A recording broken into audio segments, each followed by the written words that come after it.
everyone, and welcome to what is probably going to be a super long live stream. Hope you guys are in for it. The Indianapolis 500, the 104th running of the race. Very strange times, no doubt about it. We got a lot to talk about, obviously. Takuma Sato, the winner. We do have a special guest. We will probably have a few more throughout the night. But I would like to introduce, I want to say current Indy Lights driver, but that's not technically correct this season, unfortunately. But you were running European Le Mans Series at Spa last week, I think, or 2 weeks ago. Robert McGinnis, the chat may know you as Chicken Tendies, but Robert McGinnis is here, everybody. I'm here with my tendies. Oh, I have 30 minutes till my tendies are done. Then I might have to bounce. Yeah. But We do have to get Robert McGinnis in here. So, Robert, I'm gonna defer to you since you're gonna have a limited amount of time here. Tell me some of the things, some of your thoughts about the race today. we'll start out with that was one of the most crazy 500s I think I've ever seen, and people were just from lap one going at it, just battling so hard right from the start. You even see it at the front with, Dixon going right around the outside of Marco in turn one.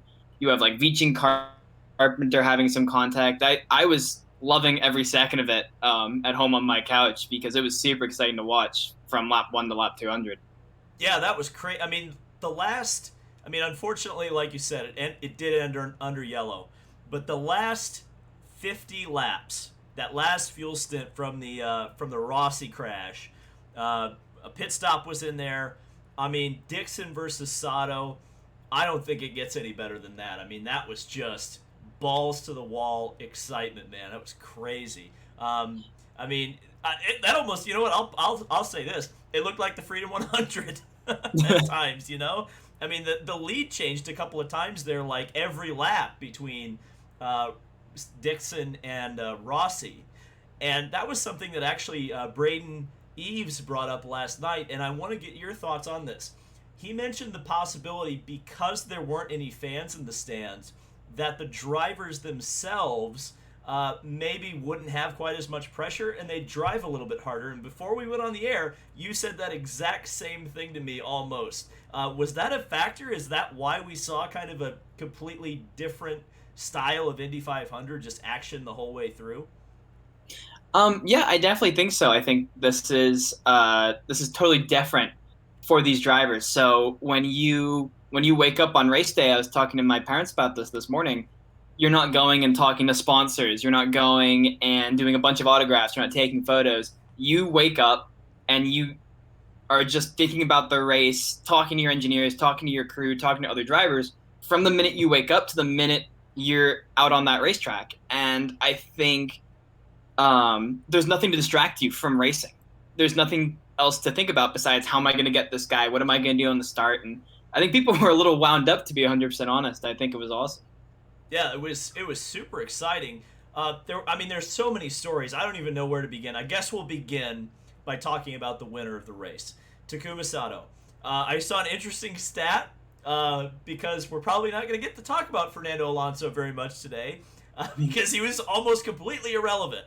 But the one relevant thing is that in the two 500s that Fernando Alonso has qualified for, Takuma Sato has won. So Takuma Sato, he has really come into his own in the Indianapolis 500 the last couple of years.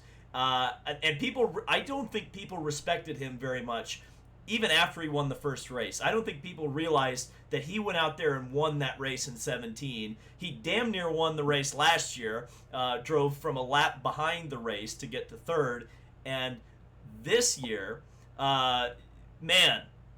he wins the race and beating Scott Dixon, who was absolutely the dominant car. What can you say, Robert, about this particular performance from Takuma Sato? I think they did a great job. That entire team, really, that whole race was just a race of like surviving and not making mistakes. so many people were making mistakes on the pit lane, having accidents, having contact, and like Takuma just kept his nose clean and put himself in the right spot with the last, let's say, 30 laps to go in that last stint. And I don't know how he does it. I want to go back and I want to rewatch some races and stuff to see how he does it. But man, like when you get to the end of the 500, when you're there in the last 20 laps, somehow this guy is always relevant and he's always at the front and he's always like challenging to win this race. Yeah, yeah. I can't say really add anything else to that. I mean, and you were right though. The Rahal Letterman Lanigan team was there the entire day. Graham Rahal finishing third. I think we're going to need to talk quite a bit about his performance. And I guess I'll use this time really quick since we obviously know why the race ended under yellows for the really spectacular crash of Spencer Pigott. And the most recent report I had seen was that he's awake and alert, but he was transported to Methodist Hospital. So obviously we're wishing him a speedy recovery. But even Spencer Pigott was very competitive today. Again, I think part of what kind of hampered his performance was his part-time pit crew, which we saw happen in the Indy GP. But Graham Rahal, quite honestly, if the race had gone that final 5 laps, I don't know if Graham Rahal wouldn't have won. Because I think Scott Dixon, I mean, we've seen in previous oval races Scott Dixon and Takuma Sato crash out of the lead together. So I really thought Graham was in a good position if the race had gone the distance. But I guess, Robert, we'll talk a little bit about Scott Dixon. I mean, it's amazing to me that this guy is third on the all-time lap leaders list now. For the 104-year history of the Indianapolis 500, he has 1 win. How did he lose this one? How is that even possible? It's so hard to even say. I mean, from watching the race, I almost feel like he was, and I like can't criticize Scott Dixon, obviously, like that just feels wrong. But I almost feel like he was a little bit more conservative than everyone else. I feel like he knew he had the best car, and so he wasn't as aggressive. Guys like Sato was so aggressive. Rahal, Ferrucci, they were making crazy passes. And yeah, Dixon was at the front the whole time, but he was kind of taking his time a little bit. And I think he was in a good spot, right? He definitely could have won that race if it ended under green. But he wasn't in the right spot when that yellow came out, if that makes sense. Oh, 100%. Yeah, absolutely. And I guess, I mean, I already kind of talked about Graham Rahal. I mean, I thought that's the best drive he's ever had in the Indy 500, I think. Do you think that's an overstatement, or do you think that's right on the money? I think so. I think it was definitely his best 500 drive. He did a great job, and I think if that race had kept going, he would have got around Dixon and had a go at Takuma. I don't think Dixon would have gotten back by Takuma. Interesting. Now, Dixon did mention fuel. I don't know if that would have actually factored into it or not. He seemed to predict, or at least said in his post-race interview, that there was a potential that the Rahal cars couldn't make it. I think he was just looking for an excuse, to be honest with you. Because at points, he had a 10-second lead. Like, in this era, it was unbelievable. Really crazy. Santino Ferrucci, man. 4th place. And quite honestly, looked like one of the strongest cars in the field. Just never really got to the front. Probably could have used a couple of extra yellows there late, but I'll be honest with you, I thought Santino possibly could have won this race if he'd gotten a few breaks. What do you think? I don't know if he could have won the race, to be honest. I think he drove so well, and they had a great car. But my feeling watching was kind of that he had a great car for traffic because he started mid-pack. He had a great car to get around other guys and be in traffic. But as soon as they were kind of on their own and the front 4 kind of broke away from the rest of the pack, I felt like he didn't have anything for the front 3. I didn't feel like he could keep up. I believe they did point out on the broadcast at one point that he was running the full-length rear wicker on his rear wing. And obviously we saw the benefits of that. I mean, he was passing guys around the outside like they were standing still. But you're right. Yeah, you're right. He probably did have a 3rd or 4th place car and probably wouldn't have been able to compete with Sato. Because I think the thing is that I think a lot of the front runners, as we saw with Rossi, trimmed out significantly to run fast. But as soon as they got kind of back there in the serial, we saw that with Marco Andretti. I think I speculate, I don't know for sure, but I speculate there was something to that, why he fell back so much. Was probably because he trimmed to be out front and then wasn't out front, and it was just a death sentence at that point. Right, but at the same time, when I think back to the race, you had Sato, who was behind Kanaan, who was behind Kimball, who was behind, I don't remember who the guy in front was, but there was traffic. They had lap traffic at the end, and so maybe Ferrucci could have moved forward in that if it took Sato a long time to get around Kanaan and he was like right behind Kimball. Maybe he could have made some moves there and got up into, top 3 or even challenge for the win. Yeah, that was I guess the one thing that I was kind of a little disappointed that we didn't get that finish, because we've actually seen in the past where lap cars in the middle of a battle for the win, it usually gets really tasty when that happens because it's so unpredictable. But yeah, that probably would have helped Santino. What do we think about Joseph Newgarden? He was the top Chevy in the field, top Penske. I don't know. I picked him to win because I thought the Chevys would have better pace overall. What'd you think of Newgarden? What'd you think of the Chevys just in general? Because it just seemed like if it wasn't a fuel mileage deal, it didn't look like one of those cars was going to win the race. I think that's so tough. I mean, they had a great race, honestly. Like they really didn't make any mistakes on that car. There was really nothing to hold them back from winning, right? I just felt like they were lacking pace a tiny bit. Like they were just off that little bit, and Dixon was just so dominant, and the Rahal cars were so good. Like I don't know if he could have kept up. I don't know. Hey chat, guess who's here? Braden Eves has joined very sneakily.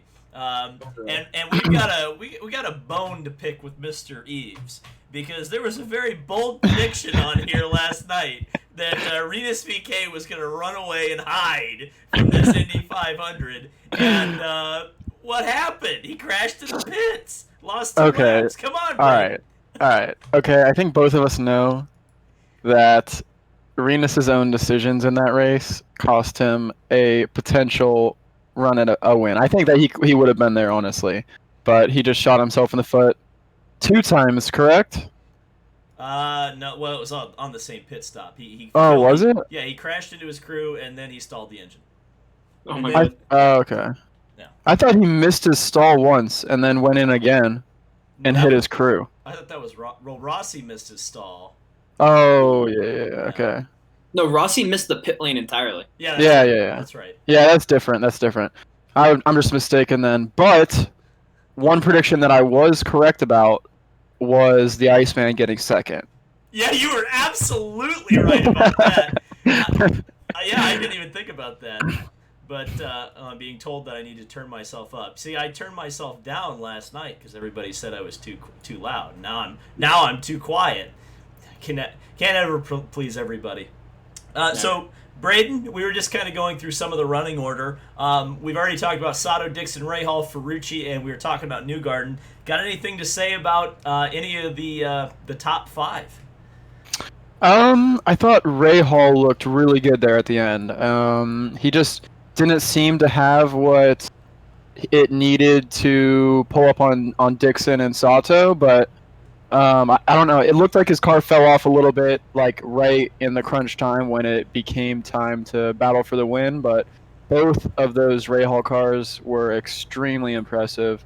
Pato did a really good job throughout the entire race. It was disappointing early on when a lot of the cars were on the different strategy and got caught out with the caution and went a lap down. That was pretty disappointing. But yeah, I mean, Graham Rahal, I said he was my dark horse yesterday, and he did a very good job in that race. I honestly thought if it went green to the end, he had a really good shot, because we've seen in the past that Sato and Dixon oftentimes come to blows when they're racing for the win, and I have a feeling that maybe that wouldn't have been any different. So I actually got to talking to Robert McGinnis right before we got on here, and I've already brought it up, but I'd like to hear you kind of talk about it a little bit more, because we mentioned it last night, and how much of a factor was the fact that there were no fans? I mean, Robert mentioned how focused the drivers would have been on today's race, and he was just talking about how crazy it was seeing start to finish. Guys were just really, really bold the entire race. What do you think about that? Did you observe the same thing? Yeah, I don't know that it would have affected the veterans as much as it would affect a rookie. I think more like if you're going into your first 500 and there's no one there, it's no different than any other race. Like especially for like VK, Askew, all of those guys. But like Dixon has been running with fans forever, and I don't think that it would affect him at all.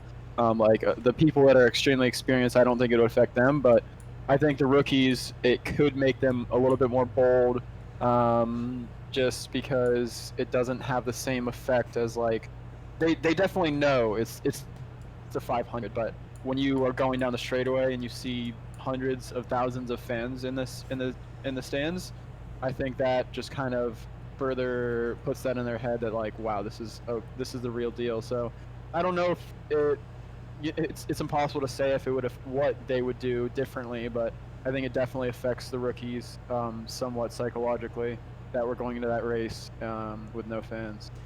Pato Award, we'll talk about him since he's the end of the top 6, and then we'll kind of get into some more controversial subjects. Easily Rookie of the Year. Is there any argument for any other rookies this year? I mean, I know Askew led the race off sequence, but he did lead it.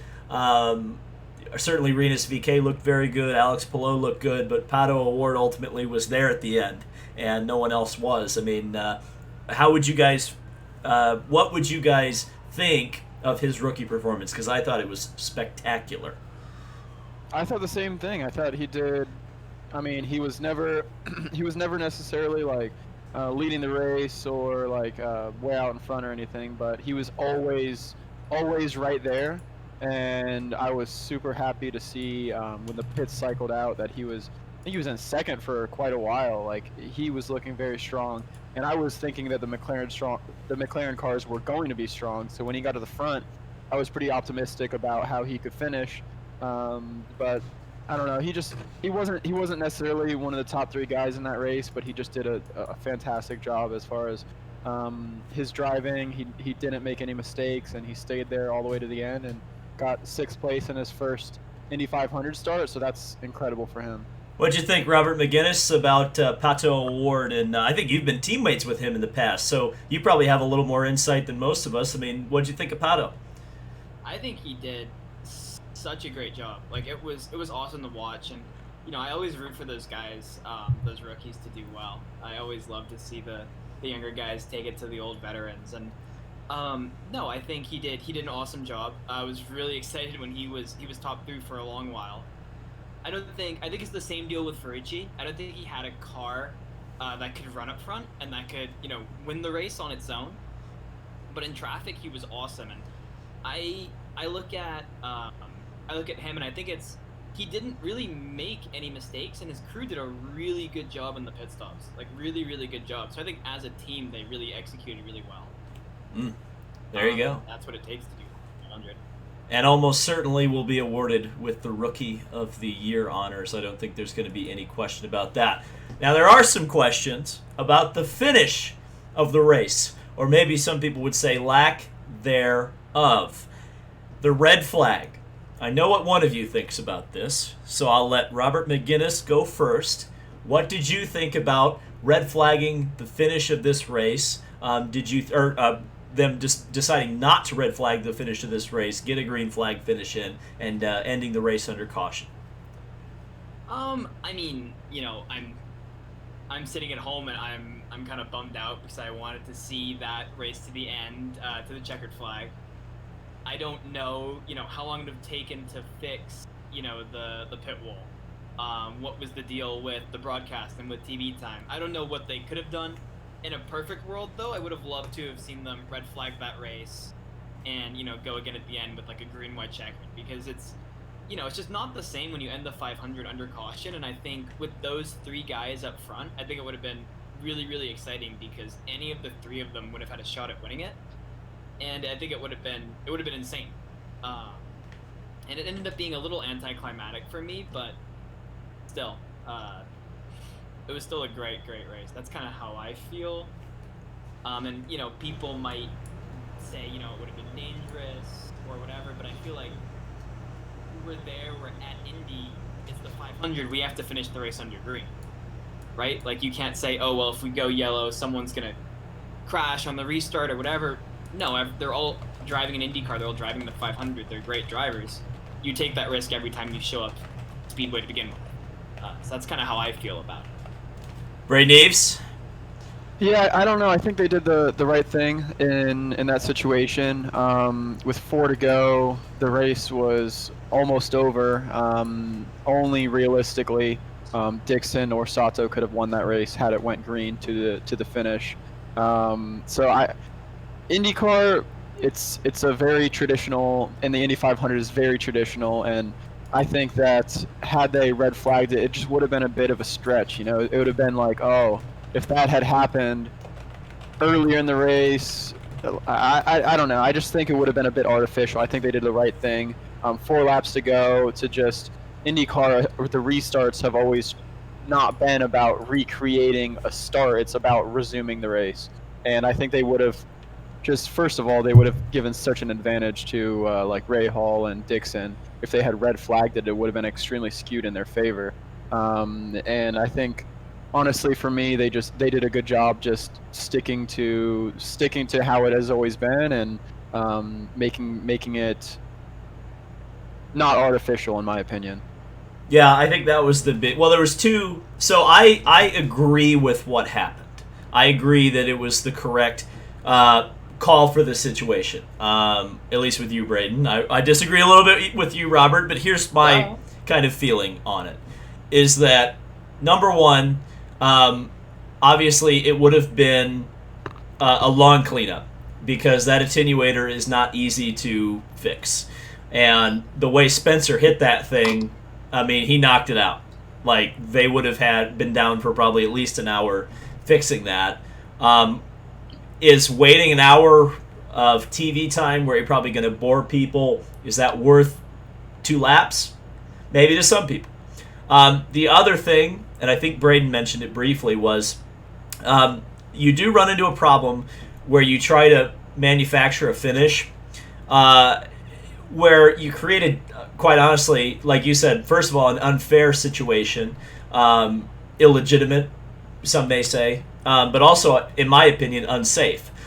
Because if you tell the most aggressive drivers in the world that you've got 1 lap to win the Indy 500, nobody's going to lift, and you're probably going to get an almighty accident. Think Pagino, when people are told, hey, 1 lap is going to win you the race or not going to win you the race. So that's kind of my thoughts on, ultimately, I think they made the right call. It's going to upset some people, and yeah, it's a little bit of a, pardon my French, it's a little bit of a blue balling.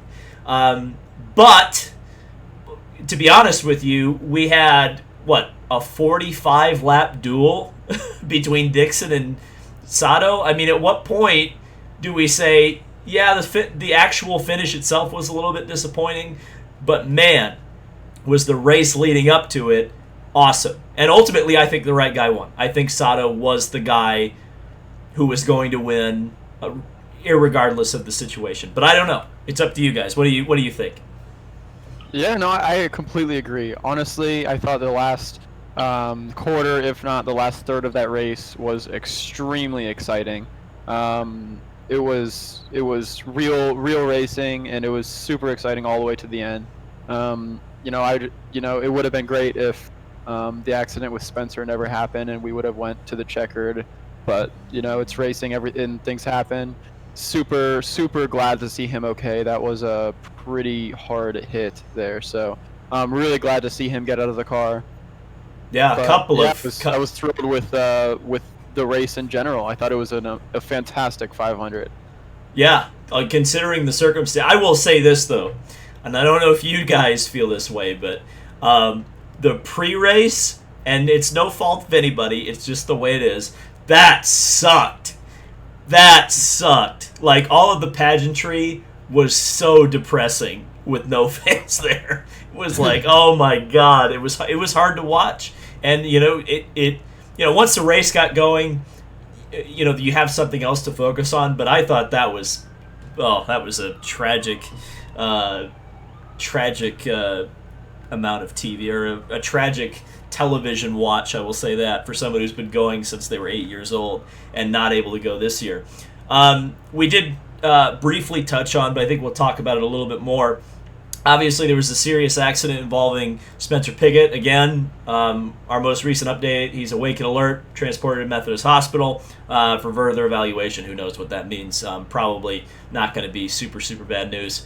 But also Oliver Askew, who had just a monumental accident on the restart there when Connor Daly spun out.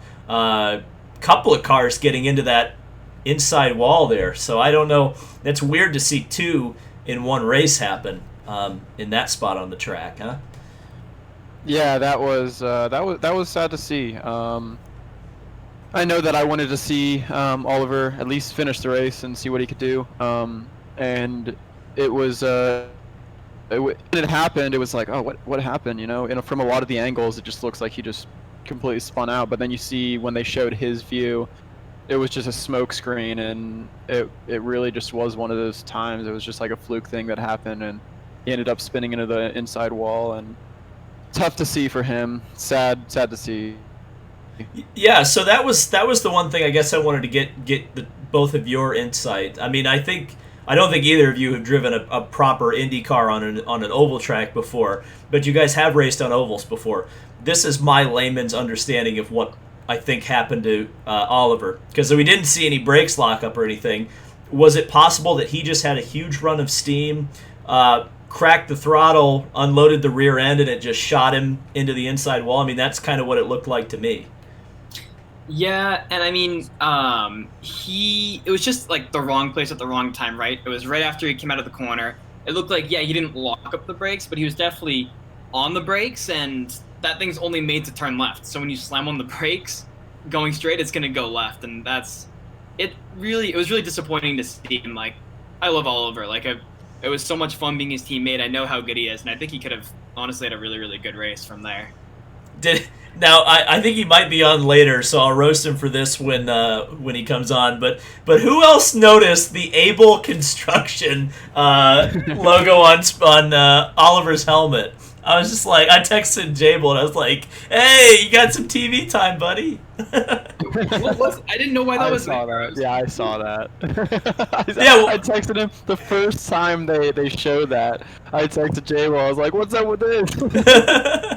I know. I was like, "What's going on?" I'm like, damn, they got the prime real estate though. I know they probably had one of the. That was probably like one of the cheapest stickers on the car, and he got like the most TV time. Yeah. And he was leading. When he was leading, I'm like, oh my god, you know, it's like. I mean, but that was the thing too. That was like exactly what they did at Iowa with Oliver. They got him on an alternate strategy, and they got him up front. And I'm like, he's probably good. I'm like, I thought he was really going to have a shot to win. In fact, all those guys, the Penske guys too. Wow, what a 500 that just like, you know, Penske was completely a non-factor the entire race. Yeah, and McLaren, I mean, it's people wouldn't have necessarily noticed this unless you were really paying attention. But McLaren, as far as strategy and pit stops went, did probably the best job of any team. They got both of their drivers up to the front. Well, and had some on track position. Both of their drivers. They had 3 drivers in this race. So a lot of people might have forgotten there was a third McLaren driver out there. Yeah, but he wasn't really too much of a factor in this one. He wasn't too much of a factor. He wasn't a factor at all. You're being too nice. Yeah, he was not a factor. What do you think was the cause of that, though? Like, why do you think his teammates were, they weren't the fastest guys out there, but they were up there, and he just couldn't get past 20th? I'll tell you this. I went on a little bit of a rant on Twitter. This is my opinion. All my opinion. Again, you know, I'm telling a Formula One world champion what to do. He's got to get serious about, if he wants to win this race, he needs to do a full season, at least one. He can't be coming in here and pitch hitting, you know, one race a year. And then at the same time, 1 or 2 races. I guess I lost my camera for some reason. I think we're back now. Yeah, I fixed the camera. Don't worry, guys. He can't be just coming in and doing one race a year because he will never win the Indianapolis 500. He's going to be out for at least 2 seasons next time with the Renault. The next possible way he will get into the 500 is what, 2023? In my opinion, he has got to find a ride for the entire IndyCar season in 23, possibly 24, 25. He's going to have to run a couple of years. I mean, Emerson Fittipaldi is my go-to comparison here. Same situation, a 2-time world champion, committed to IndyCar racing. It took him 6 years of full IndyCar seasons to win his first Indy 500 in 1989. Alonso is not just going to come in here unless he's given the absolute best car. And, you know, those are going to go to guys like Simon Pagino, Alexander Rossi, Scott Dixon. They're not going to go to a guy who's just coming in for one race. And he just can't keep doing this. And it's not Le Mans. You can't just jump in the best car and have a 1 out of 2 chance of winning the race. I completely agree. I mean, especially speaking from my perspective, and Rob can relate to this a lot, it's almost like you kind of got to get in line. I mean, all of us dream our whole lives of winning this race and watch it every year. Every single year we're watching it. That's what we're dreaming of, is winning the Indy 500. And people go at it year after year after year after year. And they try to get that one victory, and it takes years and years, and everything has to go right. And you just can't jump in and expect. It's not a race like that. I don't care how talented you are. You have to. It takes much more than talent alone to win the 500. It takes the absolute best strategy. It takes the best car. It takes a gob of talent, and you have to put in your time if you want to get that result, in my opinion. There you go. Yeah, I'd say I agree with that, and I'd say it's you have to get really lucky to win the 500, but at the same time you need to put yourself in that position, and that's what Sato did today. And that's, you're doing one race every year in IndyCar. You're not doing other ovals. You're not doing anything else in that car. It's gonna be pretty hard to do that. And that's an interesting perspective that you brought up, Braden, and both of you guys have that same experience. I mean, you two are guys who are watching this race, and probably both of you have a legitimate shot of one day driving in this particular race. And you see a guy who comes out once a year, maybe doesn't take it as seriously, even though he claims to. But the two of you are working your butt offs in the road to Indy to get to even a sniff of a chance of like what Fernando Alonso is doing, and yet in some ways it almost seems like he's squandering the opportunities that he's given. Is that unfair for me to say, or do you guys kind of feel that way? Because I know at least one current IndyCar driver does that. He makes fun of me all the time for talking about Fernando so much. So but I mean, how do you guys feel about that? I think I don't think squandering's the right word, but he can't claim he's taking it as seriously as we are, when I've been on the road to Indy for 4 or 5 years now, and everything I've done with my life leading in the past 5 years has led me to try and be in this race and to try and win the Indy 500. Like, to just jump in and do it once, like, it's not like I'm going to jump in for my first time and I've done it, once. It's like, okay, I've done everything I can over the past, since I was 15 years old, to win this race. Like, it's not the same thing. There you go. And so, I mean, ultimately it comes down to the guy's got to commit. That's how he's going to win this race. If he doesn't commit, never going to win this race. I mean, Takuma Sato is a great example. What was his first year? 2009? Didn't win it until 2017. I mean, that's a 10-plus year commitment just to win it once as a Formula One driver and not a world champion. So, it is what it is. It is what it is. And oval racing is such an art. It's such an art, and having the oval experience that you get in running IndyCar full time or being in the road to Indy and all that, just like going, especially for qualifying, to be able to wheel a car that is on the verge of crashing for 4 laps around Indy is something that you can only get the experience for on ovals, doing ovals consistently, and he just doesn't have that. There you go. So, real quick, couple of plugs. In fact, I'm going to read some super chats since we have a few.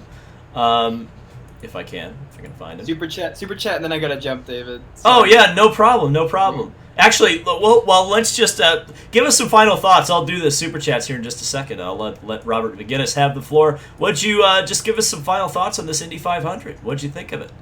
I mean, for me, I feel like the 500 had everything this year. I think you had like a really exciting start of the race. I think you had periods that had some really interesting strategy and people off strategy, people on strategy, different people on different tires leading the race. I had a really good battle for the lead for like 50 laps. Like I can't complain one bit. It was the only thing I can complain about is not being there in person and not being able to experience that race with 400,000 of my best friends. And give us some plugs. What are you up to? I know again the Indy Lights season unfortunately got canceled on you, but you were running sports cars over at Spa Francorchamps. So what does the rest of Robert McGinnis's year look like? Well, I'll be at Paul Ricard for the next round of ELMS next week, which is going to be super exciting. I've never driven Paul Ricard, and it's a night race as well. So that'll be my first time headlight racing, which will be insane. And then, I'm not, signed up through the rest of the season. This is kind of the last race I have booked for now.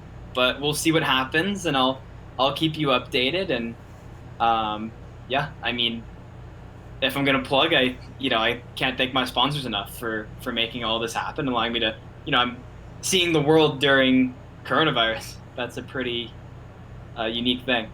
Yeah, that's you got a cool opportunity. I know hopefully we'll be seeing you racing on United States soil next year. But certainly, yeah, man, take those opportunities, enjoy them.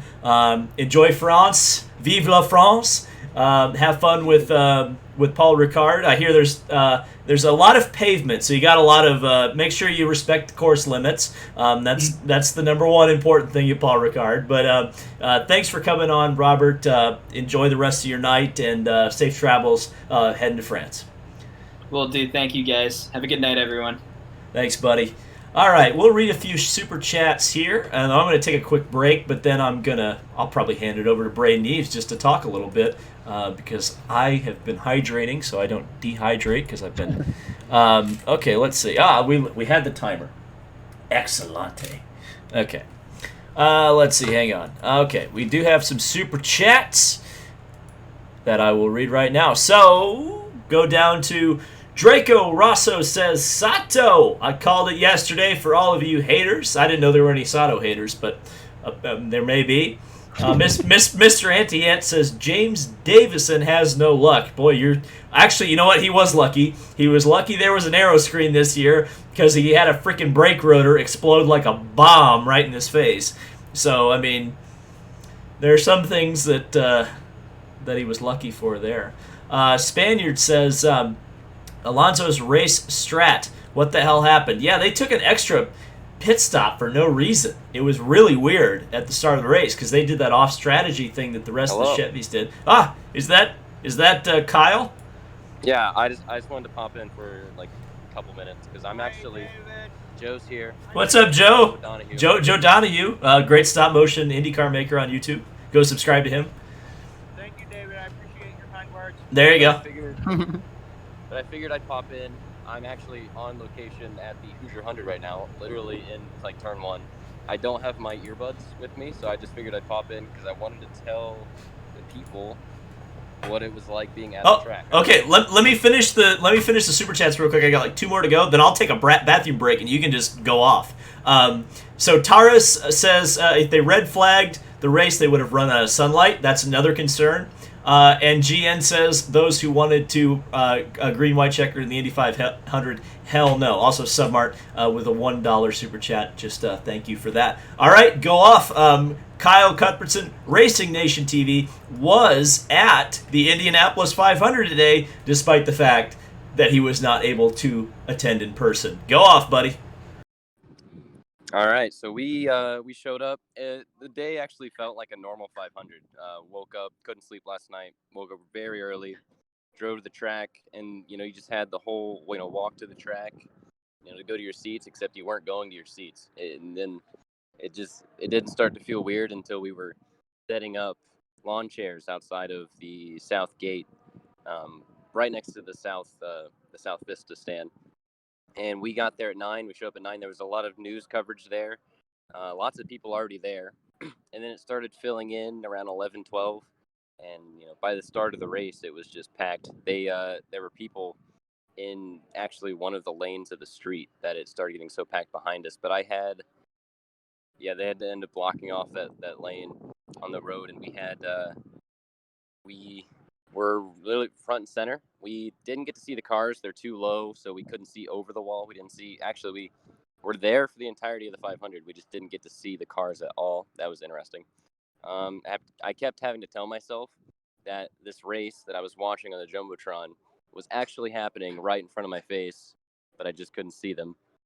We did see some of the crashes, like Ericsson's when that first happened. That was a weird crash in front of me. I've never seen anything like it, because you saw the rubber going up in the air. Obviously, we couldn't see the cars, but just saw rubber in the air, and then there was like a metal piece that went over the wall, and then like dinged on a piece of concrete. It didn't go far; it just landed in the grass outside the wall. But that was weird. It was a different perspective, because like you kind of feel like debris and stuff was over the wall. Nobody is ever there in front of it to see it. So that was interesting. Pillow crashed in front of us, and that was weird because I didn't even know he'd crash right in front of me until I saw it on the Jumbotron. My buddy Joe said that he could kind of hear it. Hello. Could you kind of hear Pillow's crash? Yeah, I could kind of hear the car screech past us. Not really that well. Yeah, so he could kind of hear it. The finish, what a dramatic finish. Everyone was screaming and cheering. It was very weird, but at the same time kind of normal. And one of the cool things that the teams were doing is right when we got there, one of Rossi's spotters that we know was handing out Rossi hero cards. And then Ed Carpenter's wife, Heather, came through and handed out Connor and VK hero cards that were autographed. Sorry about the noise, if there's any background noise. Again, I'm at the Hoosier 100 right now. So, yeah, Heather came. She was actually handing out hats. So a bunch of people got Ed Carpenter hats, and Michael Shank Racing, Mayor Shank Racing, they were, going through giving away Jack hero cards, and the Ganassi spotters, which we know one of them, they drove through. There was just tons of people driving through, thanking the fans and such, and that was, the appreciation that they had was really cool. Anything else? Well, there's one funny story of a guy on a Shell Pennzoil golf cart that was wearing a suit. He looked very important, but from faces I couldn't recognize him. But when he showed up, the majority of the fans started screaming, "We love you, Roger." And for those of us out there who know what Roger Penske looks like, we're all sitting there going, "That's not Roger Penske." But we all of us had no idea who it was either. And a guy beside me said, "That's Doug Bowles." I'm like, "Doug Bowles doesn't have white hair." Might have been Bud Dinker. That would have been my guess. Could have been, but it was somebody that I had not seen in front of a TV, so I didn't recognize his face. But it was just so funny. So it was a guy in a suit with white hair, so everybody immediately outside the fence was like, "We love you, Roger. Thank you, Roger." It was so funny. When he left, I was like, I don't know what just happened, but it was hilarious. So talk a little bit more. Obviously, how many people were there? It looked like it was packed outside the speedway. Yeah, it was absolutely packed. We were sardined in pretty good, even with we had our little fold-out chairs, and we were really packed in, and the people were overflowing into the street on both sides of 16th Street. Even across the street, people were standing in the road watching the race. Oh man! So yeah. pretty much, you guys shut down 16th Street. Yeah, is that what I'm getting at? Yeah. Wow. That is. If the live stream I did today, which I did a live stream, once it actually uploads, it's processing, it's in between, it's weird. I'll figure that out when I get. Obviously, I'm very busy. I'll figure that out. But I actually started a live stream down Main Street, downtown Main Street, by the AJ Foyt Winery, and I walked from there to where we were in the south of Vista. And I showed Gate 1, and I would imagine there were more people on Georgetown. I didn't really venture out that way. But I ventured all the way down there. Main Street, downtown Speedway was pretty busy and alive today. That was, cool to see. But then once you got into those 2 gravel lots that are outside the south end, cars couldn't park inside, so they literally just lined the outside of them with cars. I believe they closed off the parking lot in front of the administrative buildings, the IndyCar offices. Pretty sure they closed that parking lot, which it wasn't closed on Carb Day, because Joe actually was meeting us later in the day, and he couldn't park there. So he actually had to park in the back parking lot of SIK and walk to the south end, which is fun. The only problem with being a fan there, and this is what I was coming back from on my live stream when I started, was there was no bathrooms. There was no public bathrooms in the south end, like even close. I tried to go to that Speedway station. They literally closed the bathrooms. They knew like right away. They were like, yep, nope, we're not going to keep these open. I had to walk all the way to SIK. That was the only problem. And yeah, there was. I mean, the people at Views, they had the 2-seater like displayed outside of the Speedway gas station. Obviously, the merchandise trailers were in full force today. I hope our friends at Gutswear had a good day or a good weekend or a good week, because they were awfully busy, probably more busy than they would normally be. So that's a good thing. Yeah, what an interesting day. That was interesting. Wow. So, how much did you talk about the actual race itself? Because again, I was going to take a leak. My bathroom's right down the hall. It's much more easy. I talked about how from where I was, there's an area over that bridge, over that creek on that end, that you could stand and kind of see the cars enter turn 1. But where I was in a position where I could see the Jumbotron, and you can't really sit in a seat where you can see the Jumbotron and actually be able to see the cars. They're too low. I couldn't even see the cameras. I could kind of see some of them on the pace laps, but I was there on the premises or outside the track for the entire Indy 500, and the only cars that we saw were the ones on the tow hooks. That's the only cars we saw today. I talked about how we saw like rubber flying up, and we noticed right away that Ericsson crashed. But when Pelot crashed, I didn't even notice until I saw on the screen that he had crashed. That was weird. So weird. I kept having to remind myself, just there is a race that I'm watching on TV, that I'm focused on a TV, that I am hearing and is right in front of my face, but I can't see. It was so weird. I can't even describe how weird that was. Speaking of weird, the Hoosier 100 is back from the dead. You're there. Give us a little preview of that race while we've got you, and then we'll let you go and enjoy the race. I know there's a special guest, so talk about that a little bit. Yeah, the Hoosier 100 coming back to the Indiana State Fairgrounds. If you don't know, they were going to turn the State Fairgrounds track into like a horsey practice track. So this event had gone away last year, and they were going to bring it to Terre Haute, but because of COVID, they couldn't get the horsey track done. So the USAC Silver Crown Series is coming back here for, I'm calling it an encore. It looked like it's going to happen in 2021. Plans to turn into a horsey track are still happening. So this is it. This is the finale of the Hoosier 100, a race that's been happening. I believe this is Joe, do you know specifically? I think it's the 53rd running, something high up there. I think it's 67. It's something like that. We're not 100% sure. But drivers like AJ Foyt have won this. Just the names go on in this race, and it's just it's really a spectacle. So it's the last time to see it. I'm going to be doing a recap of it on my channel. It's going to be interesting. Young Money, the biggest story, Young Money, Kyle Larson is here. The second time he's ever ran in this race. He was here in 2011, and this is the first time he's done any wingless. I can't say sprint car racing because Silver Crown is not a sprint car. I've been educated on that. But this is the first time he's done anything really wingless or USAC related since 2012 because Chip Ganassi said no because it was too dangerous. So because he doesn't have those restrictions anymore, he can do things like this. And the first time we get to see it, I believe he is starting on the pole. So, because obviously I didn't get to see qualifying in person because we were at another race. So I believe he's on the pole.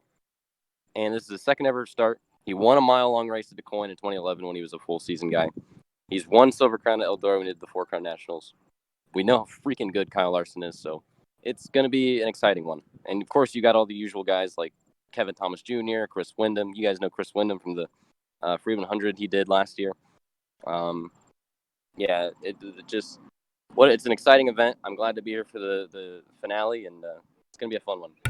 Last question before you go, Mr. Kyle, and enjoy the Freedom 100, Racing Nation TV on YouTube. Check him out. He's going to have all sorts of coverage, actually from the Indianapolis 500. He was on site today. Red flag, what'd you think of it? Was that the right call or the wrong call? So the perspective of, I think they probably should have thrown it because Spencer was on track and you had the safety teams out there.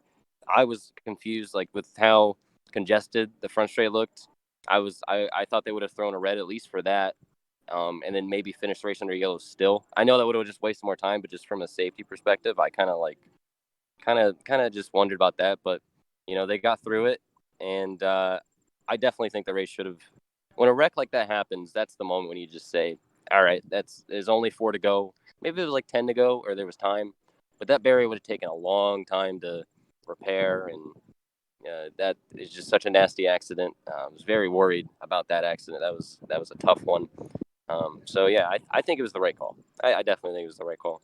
Yeah, I mean, I think that's, there's obviously an argument to be made on the other side of that. I'm not going to completely dismiss it, but I mean, ultimately, my opinion is nothing good was going to happen from restarting that race. Only bad things, especially with like 1 to 2 laps to go.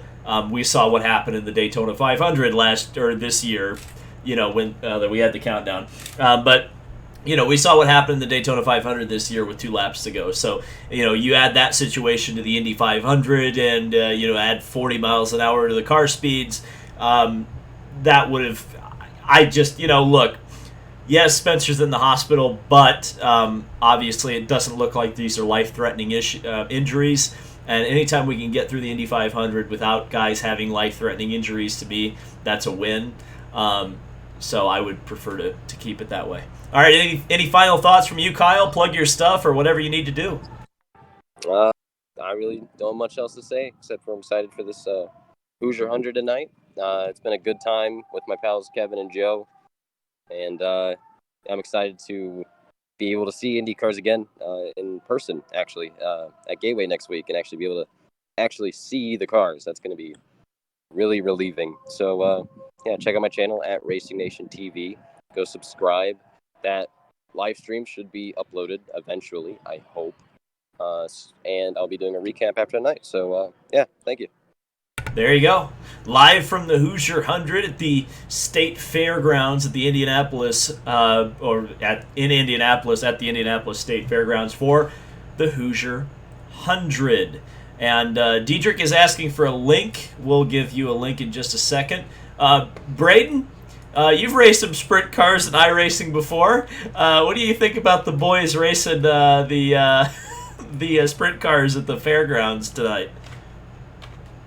To be honest, I don't know much about it, but especially after our Freedom 100, not necessarily sprint cars, but I want to do. If I have a chance to do like an oval race like that, I would do it. Oh, so you kind of were getting into the Silver Crowns? Yeah. Watching the Silver Crowns, oh, those things were sweet. Ooh, interesting. Might be having some thoughts about that. 602 people watching this right now. Thank you guys so much. Leave a like on this if you're enjoying the Indianapolis 500 discussion.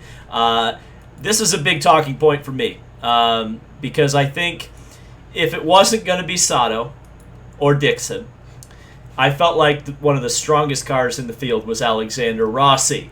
Got taken out of the race by an officiating call, essentially. Obviously, he crashed, and that did not help him very much.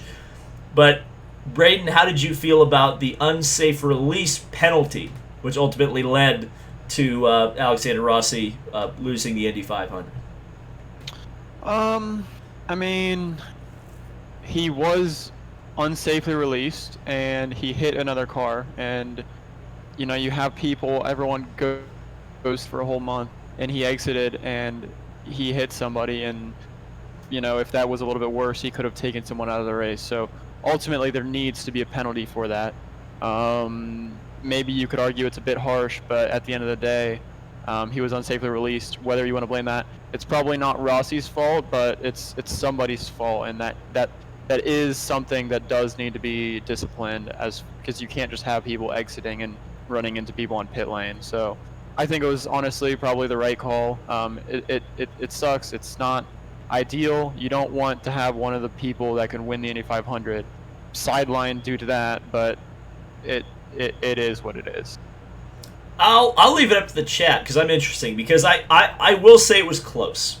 It was really, really close, because when the front tire changer waved him, there was only one car, and it was in the fast lane. I don't remember who it was. I think it was like, it was Ryan Hunter-Reay or something. I think it was a yellow car. It might have been Elio. But there was a car on the outside lane, and then Sato came out almost at the same time, maybe just a little bit before. But at least on the slow-mo, it looked like when the front tire changer waved Rossi, that didn't look unsafe to me. But obviously, again, like you said, ultimately there was contact. So that's, but then again, why didn't Ferrucci get the book handed to him? Because he went over there and chopped Colton coming out of the pits. I don't know. Chat, one in the chat if you agree that Rossi's penalty was justified, or two if you think that should have been a no call. We'll see. I don't know. I mean, what do you think? I mean, what was it? Was it closer to 50-50, or do you just think that should be a zero tolerance thing?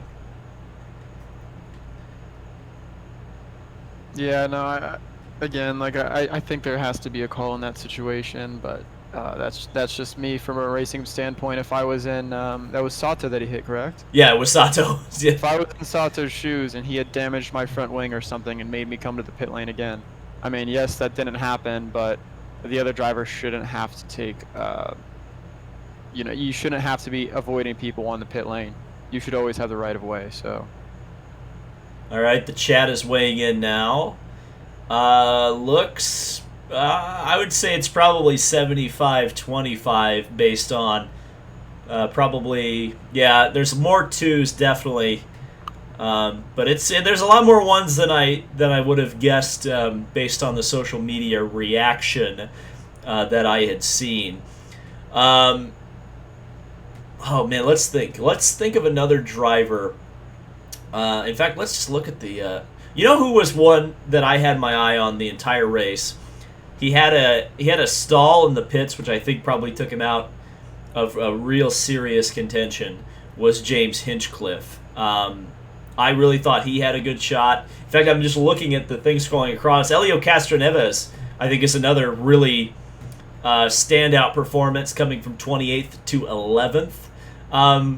You know what? This is who we need to talk about. Marco Andretti. Marco Andretti. First pole sitter since 2001, not to lead a single lap of the race. Led for about 300 feet, got passed by Scott Dixon, and kind of like we said yesterday, Braden, we kind of made, at least I said this, I think you guys agreed with me, was Marco was either going to lead every lap of this race and be extremely dominant, or what happened was that he faded quickly and just never really looked like he was a contender. I mean, what was that all about? Can you think of any reasonable, logical explanation why Marco Andretti was just nowhere today? I don't know. I mean, I think it's a harsh reality, but I think it's not unusual for him, and it's his pole performance was the unusual part. So for me, you're more likely to go back to the normal form than you are to suddenly become the best driver out there and lead every lap and win the race. But I don't know. I think it was expected of a lot of people expected him to fall back, and he didn't do absolutely terrible. He still got a decent result, but I don't know. I just don't think that he had what it took to win the race.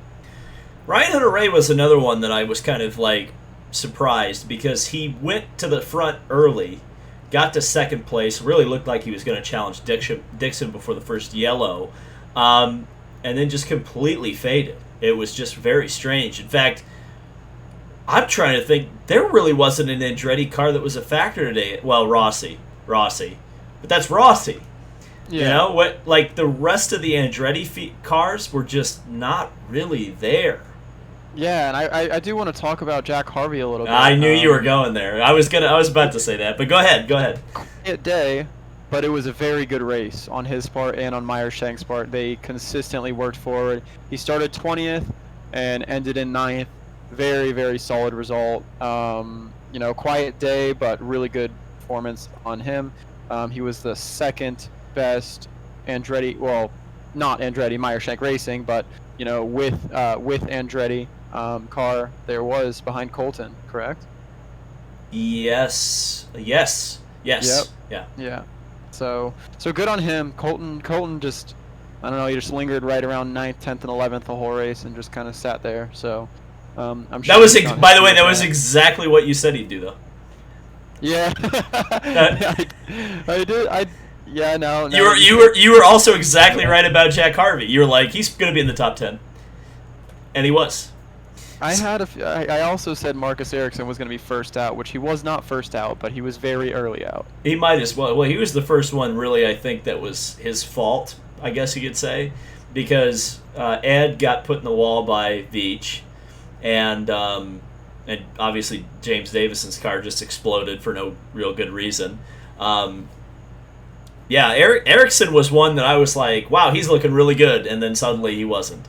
It was a weird one. I think he got a lot of confidence when he was very quick early on, and then I think he just got a little bit impatient and was just pushing a bit too hard, and it cost him. It was so weird this race because the first 100 laps it seemed like, oh, there we go, freaking always losing the camera. The first 100 laps, oh boy, that's a big super chat. I'll get to the super chats in just a second. I want to finish this point, and then I'll start talking about a few more of the super chats. The thing about the first half of this race was the absolute dominance of Scott Dixon. And then the second half of the race was defined by guys who had caught up to him. And I was just so surprised to see that guys like Rossi, guys like Sato, guys like Rahal could really challenge Dixon at all.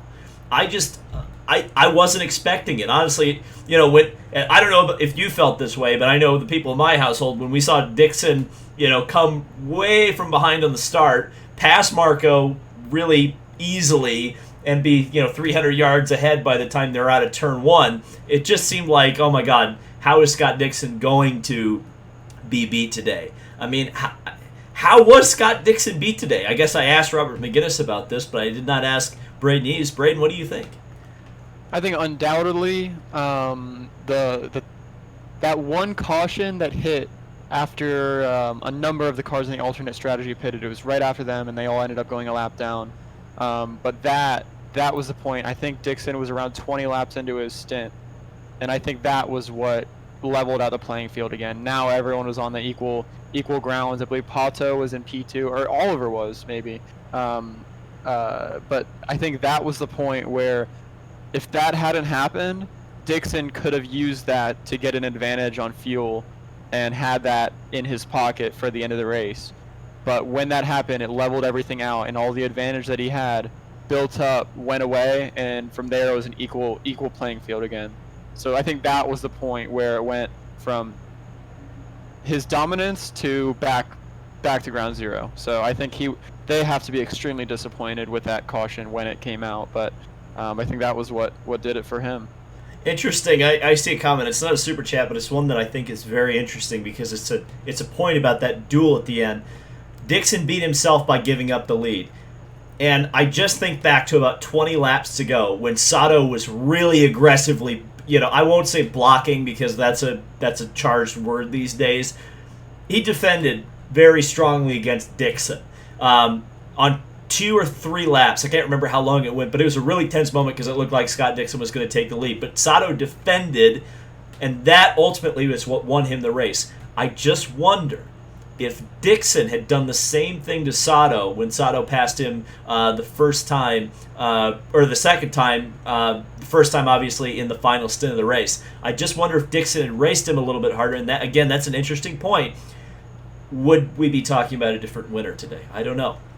I don't know why. The other thing that I thought was really interesting after the race had ended, after the celebration of Sato winning had all completed, I don't know if you catch this in Dixon's interview, but he was saying how their fuel numbers, they pitted a lap after Sato, and their fuel numbers were looking like they were really close. And they thought that Sato might not be able to make it on fuel, and the caution came out, so that we'll never know. But you know, who knows that Sato could have run out of fuel if the race had went green to the end. Yeah, I had picked up on that too, and I mentioned it earlier in the stream, but that's an interesting one. I honestly tied that down as Dixon's looking for an excuse that you know, and nothing against him. You know, I think people will look for excuses when ultimately they don't execute. I think the criticism I would have of Dixon's race was, if you have a car that's that dominant and you know there's a potential of a crash happening in the last 5 laps, why are you not up in the front? Why are you not leading the race? You know, especially in that last fuel stint, even if you think that Sato can't make it, why not go take the lead? Yeah, for sure. I mean, that's just basics in racing. I mean, if you want to be in the hunt for the win, the only place where you can guarantee that will happen is being in the lead. So for me, I always want to be in the lead rather than second. You know, there's certain tracks where maybe second place has a little bit of an advantage, but no matter what, if you're in the lead, you know you're going to be there at the end. So for me, I would have tried to hold on to the lead in that position.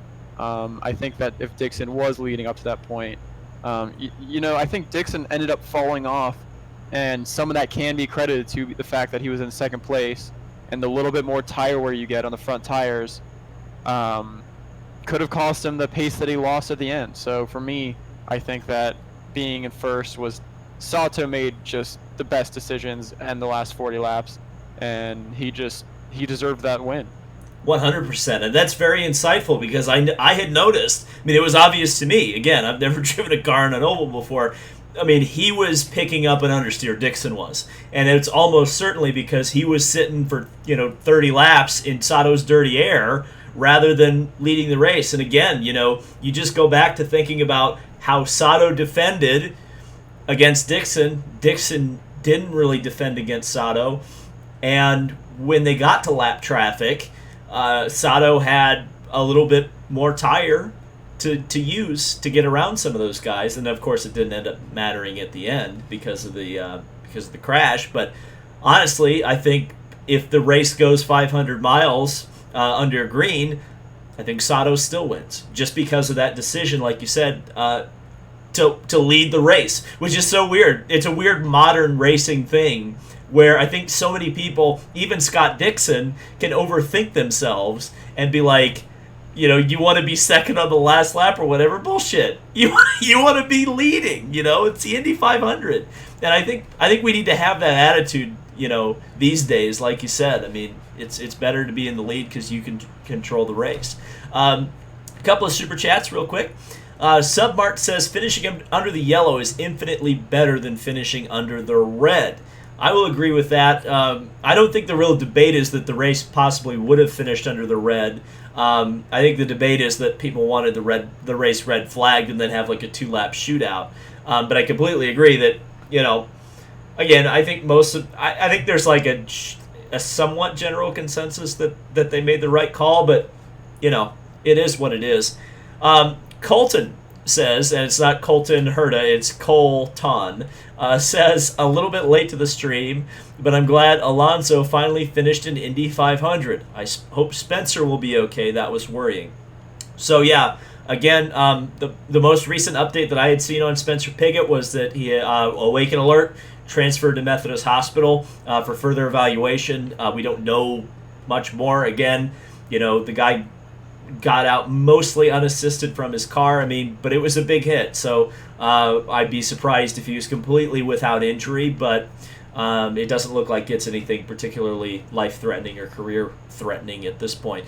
I mean, we've talked a little bit about Alonso, but, I mean, is there anything else you can really add to Fernando's month of August, I guess we could say, and the last Indy 500 potentially ever, at least for the next 2 years for Fernando? I mean, can you look at his 3 Indy 500 attempts and kind of describe them? Because I think I would describe them as this: they've been disappointing.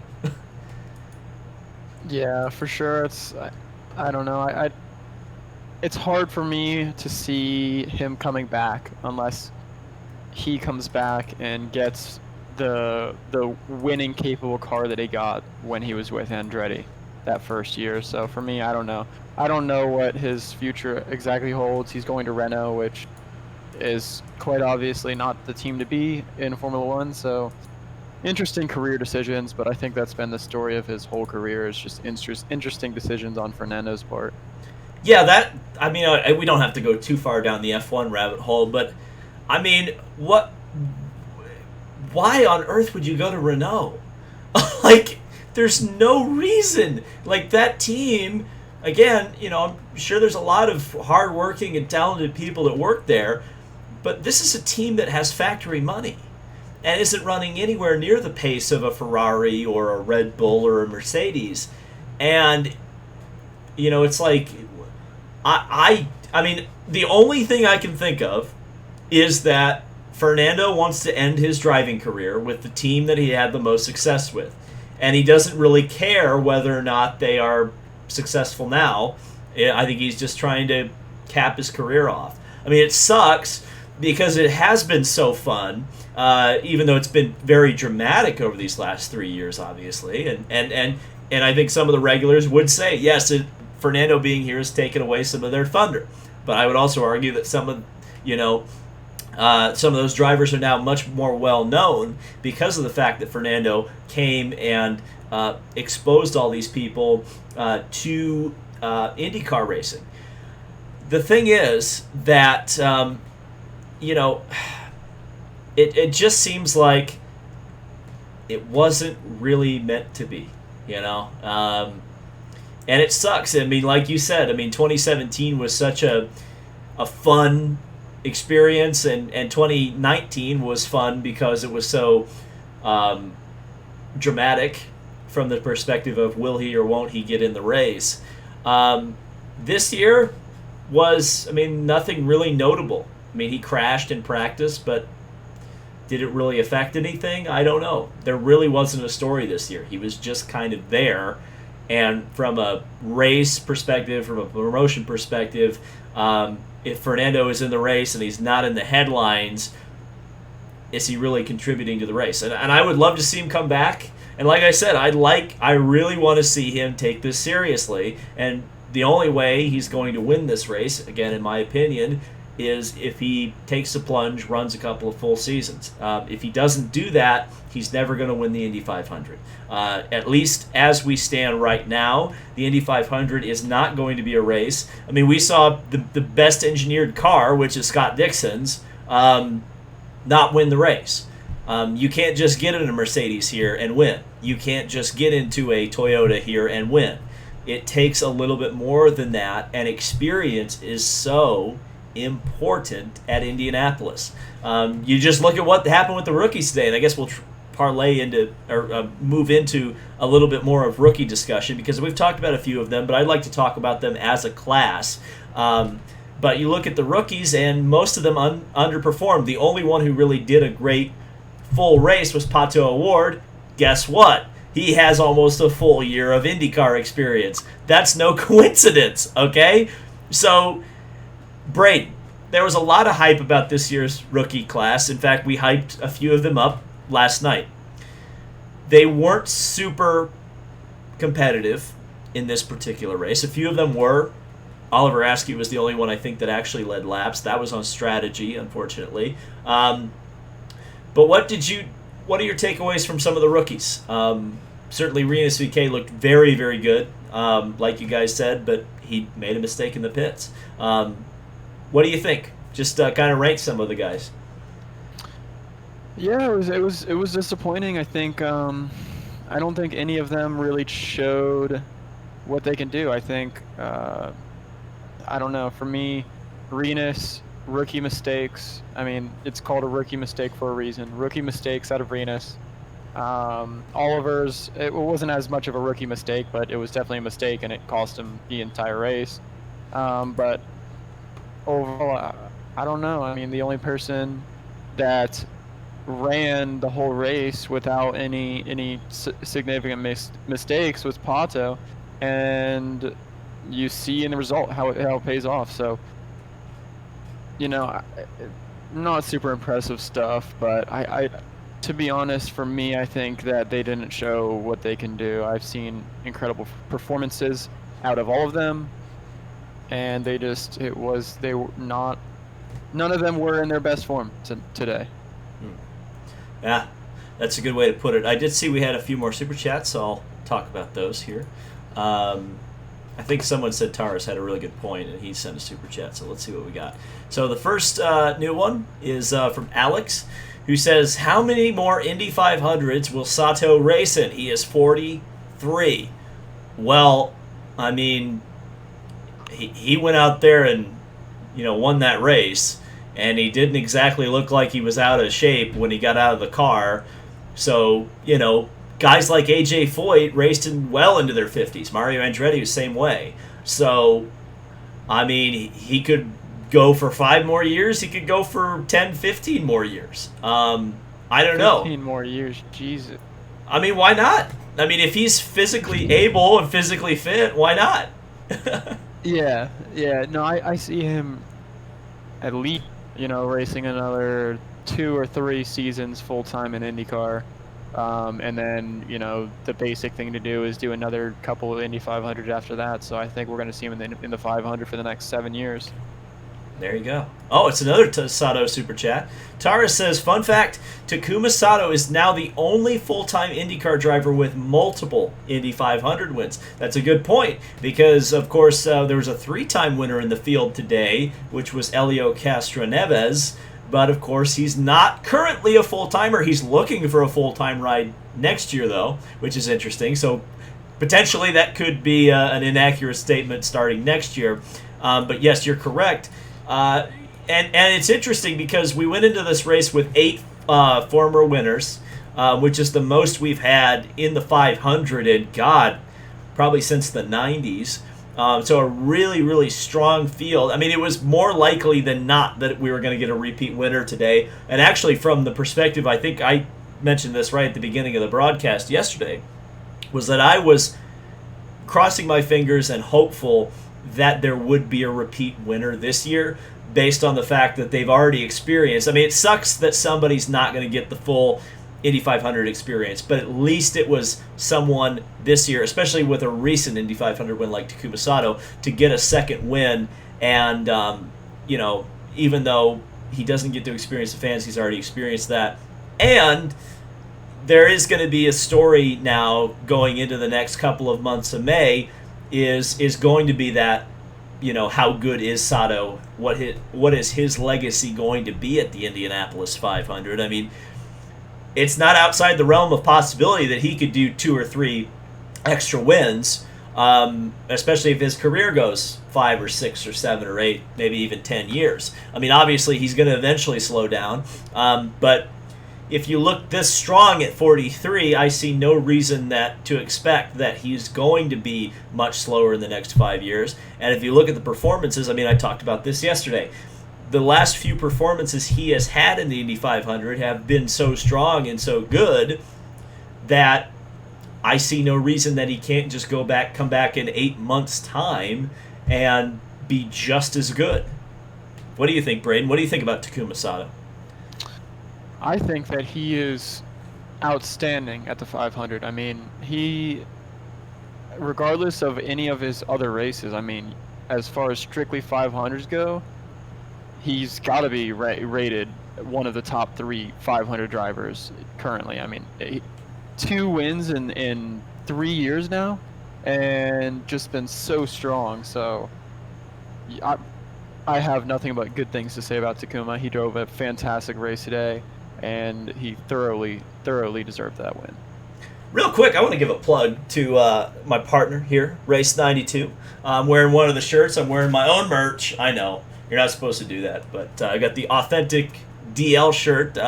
This is a hot seller, actually, in the bright purple. A lot of people have that. Again, once we get back to normal, I can't wait to see people wearing some of the shirts around at the racetrack. I'm excited to see that eventually. I was hoping to see it this May, but May, August. But as we know, this year is disappointing. I did have another super chat. Just saw one. So let's get to that. Ben Barnett says, keep up the good work. Love the content. Thank you so much for saying that. And who is the favorite for the championship? Can anyone challenge Dixon? He's 80 points ahead of, I think, Newgarden, who's second in points right now.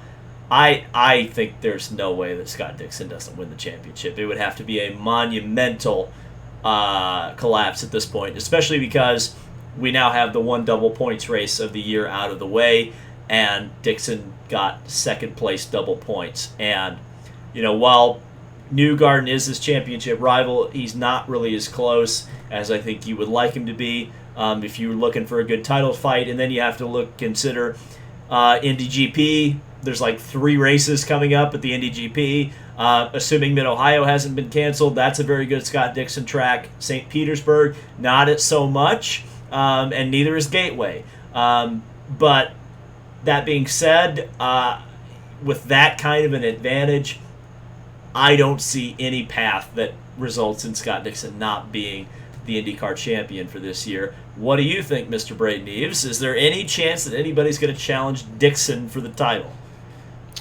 No, not at all. Unless he starts having DNFs, especially if he starts having unreliability issues. I mean, I don't think that there's any real way that Dixon, having been in the form that he's in, will somehow throw this away. I mean, he's always there. He's always in the fight. So unless he gets 2 to 3 DNFs from now on, I don't see any way that he loses this championship. There you go. One person I was impressed with, I know he finished a lap down, but it was Tony Kanaan. And I probably shouldn't be because he's an Indy 500 champion. But the fact that he had an AJ Foyt car dragged up into the top 10, reminded me that he was very good. We got another super chat here from Jeremy. I want to read that because that looks like it's full of juicy, interesting details.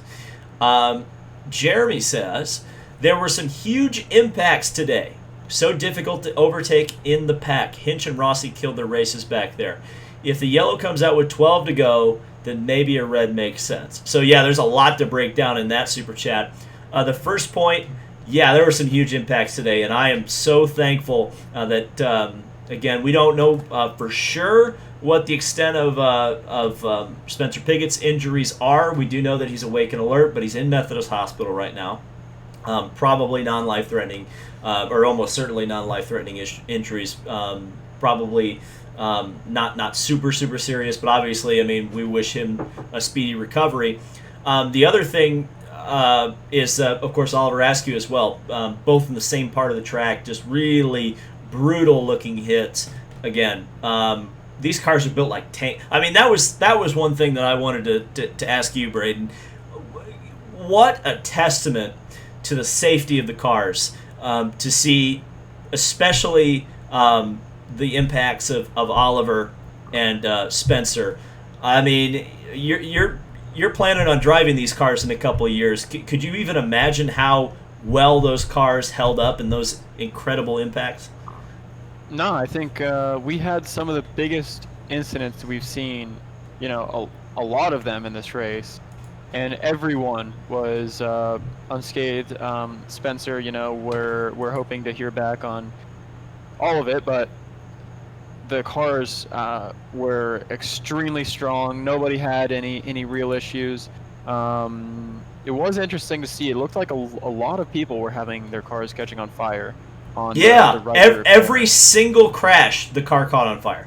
Every single crash. I mean, that was the only thing that was a little bit concerning.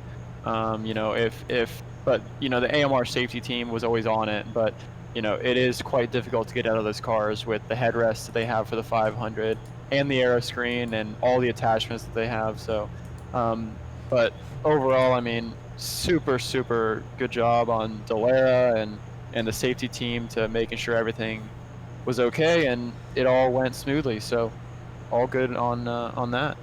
It was very difficult to overtake in the pack, no doubt about it. It seemed like you had to make a compromise. We've talked about this a few times, but what's great about this is a lot of this analysis work that we've been doing the last few days is going to transfer probably in 8 months' time to the next Indy 500. But this is something that I'm going to look at going into next year.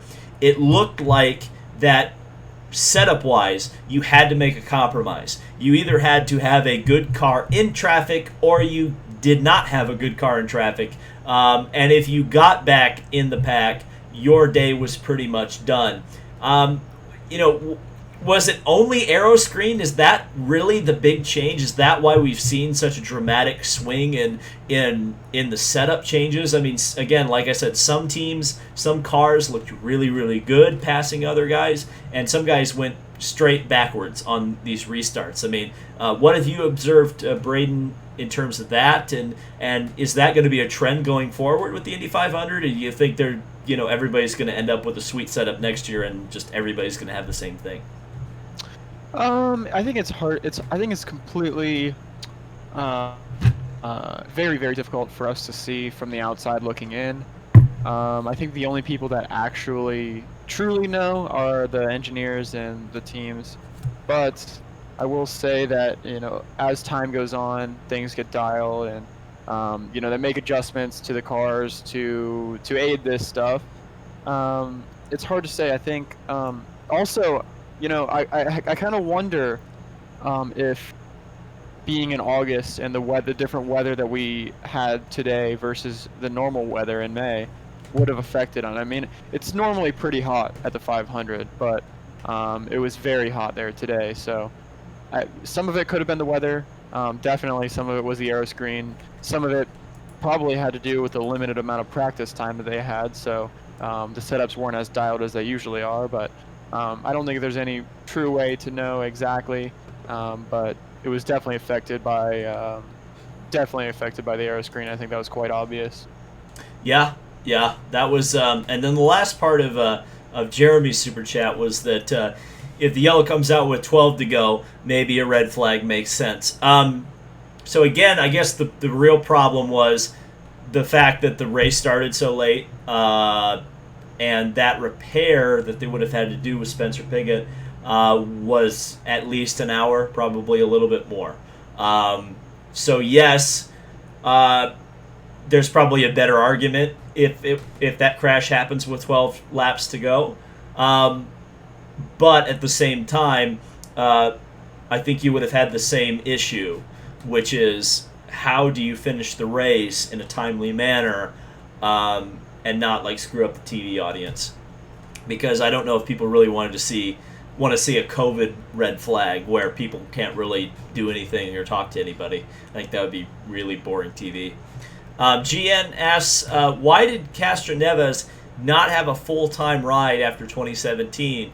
Was he forced out of IMSA or forced out to IMSA, or did he make that choice himself, or do we not know?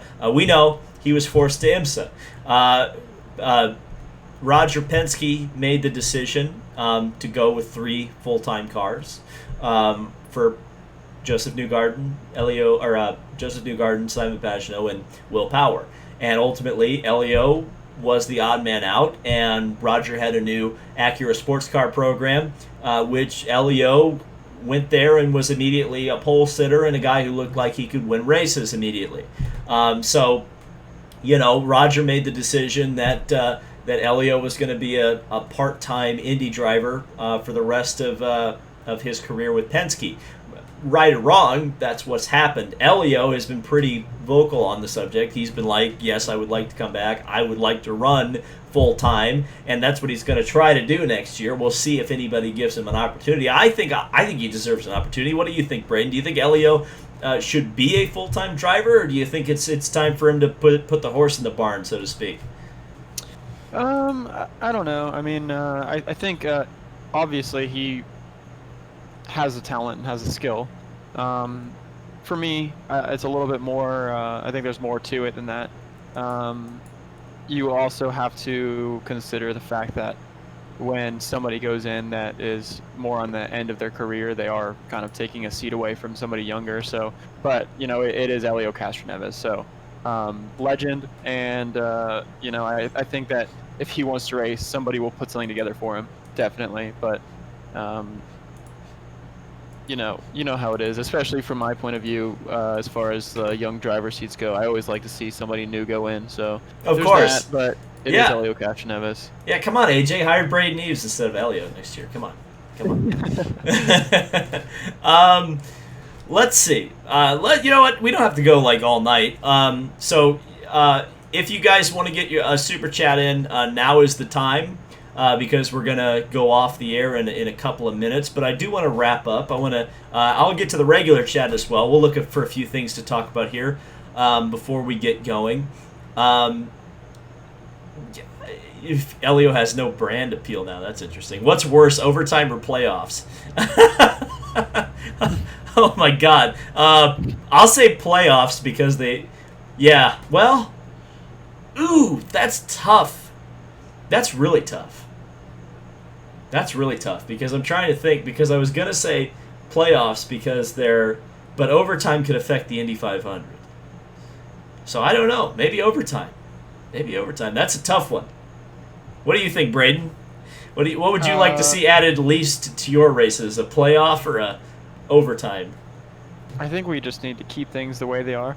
But David, this is kind of unrelated. I was just thinking about seeing some people talking about Gateway. Yes. Are we going to see a very angry Rossi at Gateway? Oh God, yeah. Yeah. We're coming off of the Indy 500, and then we have another high-speed oval the next weekend. This should be interesting. He's gonna try to stomp the field. He's gonna try to lead every lap. I mean, I was disappointed that Rossi didn't go off in his TV interview. I was so hoping he'd just start swearing and throwing things and breaking stuff. He was very understated. Fine. Now, okay, Braden and chat. I won't play the audio, but let's just say Big Chungus had a gamer moment during the race about one Santino Ferrucci. I would highly suggest checking it out. It's funny. There you go. He had a gamer moment. He had a gamer moment. Yeah, it's good stuff. It was when Santucci hit him in the pits, and it was fun times. Alden Husey says Rossi, we're just talking about Rossi, reminds me of Rick Mears. It took him 5 years to win his second Indy 500. Next year is Rossi's year, IMO. Yeah, Alden, I have to tell you, Rick Mears is the first driver that comes to my mind when I've been thinking about Alexander Rossi. Quite honestly, I've had that comparison in my head since 2017. When Rossi came out of the box right after the 2016 victory, when everybody was saying he didn't deserve that win, he's too young, XYZ, showed no emotion, which I thought was ridiculous that people were criticizing that, but Rossi went out there and looked like a race-winning contender the very next year. 2018, he looked the same. 2019, he damn near won the race. This year, probably coulda, woulda, shoulda won the race without that penalty. So every single year Rossi has gone to the Indy 500, he's been a guy that can win the race. And so I think that's exactly how people thought about Rick Mears. And, I think he's absolutely the modern-day Rick Mears. I think 100%. I don't know. Do you know Rick Mears very well, Braden? No, I don't. Oh, God, don't play that if you ever get hired by Team Penske. But I'm too young, but it's in 20 years they're going to be asking, do you know Alexander Rossi? Oh, 100%, yeah. I mean, he is. This is the thing I do like about Alexander Rossi quite a bit, is oftentimes if you're watching with a first-timer especially, and they don't have a favorite driver going into a race, Rossi will give them a reason for him to be their favorite driver at the end of the race. He's just an entertaining race car driver, He always does something that makes the highlight reel, so to speak. So you look at him on that restart where he passed like 6 guys on the outside with. That was crazy. That was crazy. Like, you literally saw him run into that pack and be like, oh, well, his run's done. And then he just sends it around the outside and passes like 6 cars. Yeah. Like, what? Well, that was the thing. It looked like he was trying to pass Elio, and then he realized Elio. He's like, "Oh man, Elio has like, he's been here for like 100 years." He followed Elio, and the two of them just like blasted around the outside. He's been here for 100 years. I mean, in dog years. It's probably close in dog years, right? Something like that. Arian Gomez said something, and I need to bring up the monetization page so I can actually see what he has said in the super chat. Alonso unlucky with blown and hard to drive new cars. I mean, the problem is Alonso is a great driver, one of the best. Even the best driver cannot perform at his maximum without the utmost preparation. And here's the thing, Braden, and this is something that I think is really important to point out. Yes, he had a very strong car in 17, but he had an entire day of testing all to himself before practice even began. He had a full month of May, at least full, the way we understand it now, to practice and test. This year and the year before, he did not have nearly as much track time as he did the year he was actually competitive. Again, I think it's all about seat time. It's all about track time. And again, the best driver is never going to be super competitive if he's jumping in and he's got, 15 hours of seat time when the rest of the field has been racing the entire season. Yeah, that's a really good point. I didn't even think about that when I was thinking about all the rookie drivers. I mean, you saw most of them had relatively, poor performances, and you do have to wonder if things would have been a little bit different had they had the